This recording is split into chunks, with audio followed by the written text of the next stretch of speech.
Madali lang pala gumawa ng salted egg o kaya itlog maalat. Ako, pag nagawa nyo to, sigurado ako na hindi na kayo bibili sa palengke. Ayun na nga, umpisa na natin. Maglagay nga lang tayo ng 2 liter na tubig dyan sa kaserola. Then, ilagay na rin natin yung 2 cups na asin. At maglagay nga rin tayo ng 2 teaspoon na paminta. At para nga mabango, ay maglagay din tayo dyan ng dahon ng laurel. Haluin nga lang nating mabuti hanggang sa matunaw yung asin. Binuksan ko na nga pala dyan yung kalan at tuloy pa nga rin pala ako sa paghalo. Kailangan kasi matunaw na mabuti yung asin para nga walang buo-buo. At eto na nga kumukulo na, pwede na yan, kaya naman sinalin ko na nga sa lalagyanan. Pinalamig ko nga lang yan, pagkatapos nung malamig na, isa-isa ko na nga ilalagay dyan yung mga itlog. Daan-daan nga lang pala sa paglagay para nga hindi mabasag. Brown egg nga pala tong ginamit ko dahil alam nyo naman na ito talaga yung ginagamit kong itlog. So yun na nga, nailagay ko na nga lahat at kung napansin nyo ay nakalutang yung mga itlog kaya naman lalagyan ko nga yan ng pampabigat. Gumamit lang naman ako dyan ng plastic at nilagyan ko nga lang ng tubig. Angan kasi nakalubog nga yung mga itlog. Tas ayan, tinago ko nga lang yan sa may madilim na parte ng bahay namin. Bali, binabad ko nga pala yan ng 20 days. At eto na nga nung mga 20 days na ay kinuha ko na nga dun sa pinagtaguan ko. Ngayong araw nga na to ang ika 20 days kaya naman ayan, ilalaga ko na. Pinagdadasal ko nga dyan na sana maging okay yung gawa ko para naman hindi masayang. Napanood ko nga lang to at nag-aalangan nga akong gawin baka pumalpak. Pero madali lang naman pala siyang gawin kaya naman ayan, ginawa ko na nga.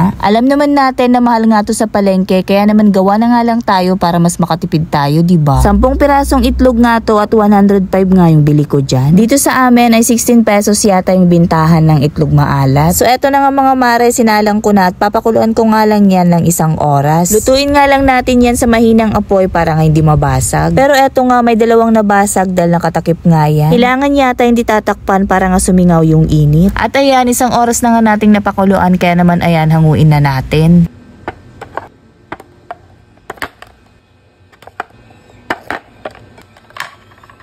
Pinalamig ko nga lang ng bahagya pagkatapos ayan, nagbiyak na nga ako dyan dahil excited na nga akong tikman. O diba, tignan nyo naman, perfect nga yung pagkakagawa ko. Tinikman ko na nga at okay naman, hindi nga siya masyadong maalat para sa akin. Hindi nga lang siya masyadong nagmamantika pero para sa akin ay okay naman yung pagkakagawa ko. Itlog maalat nga kasi kaya naman nagkaroon nga siya ng alat. O diba, ganito lang palang paggawa ng itlog maalat. Sobrang dali nga lang kaya naman pag nag-crave nga ako sa susunod ay gagawa na lang ako. Eto nga yung uulamin ko ngayong araw kaya naman 3 piraso na nga dyan yung biniyak ko. Kung gusto nyo pala ng sobrang alat ay pwede nyo ang dagdagan yung ilalagay nyong asin. Next time nga ay try ko naman na 1 cup nga lang ng asin ang ilalagay ko. Sabi kasi ni nanay ko ay maalat daw, eh syempre itlog maalat nga, diba? Pero para sa akin ay sakto lang naman yung alat niya. At mas lalo ang mas masarap ang itlog maalat pag may halong kamatis. Aso nga lang naubos na pala yung kamatis namin kaya naman sibuyas na nga lang yung ilalagay ko. O diba, ang sarap ng ganitong ulam tapos may pritong isda at nilagang talbos ng kamote. Kung mahilig nga kayo sa itlog maalat, itry nyo din gumawa, sobrang dali lang. O siya, tara na't kain tayo. Meron nga rin pala ako ditong nilagang talbos ng kamote at okra. At meron nga rin palang daing na bangus. O diba, solve nga na naman ang breakfast ng above na to, char. Ang dami ko nga na namang nakain dyan dahil nasarapan talaga ako sa aking ulam. O diba, pag ganito nga ang mga ulam ay mapaparami ka talaga ng kain. O siya, alam ko natatakam na kayo kaya ito lang muna for today. See you again sa next vlog. Bye!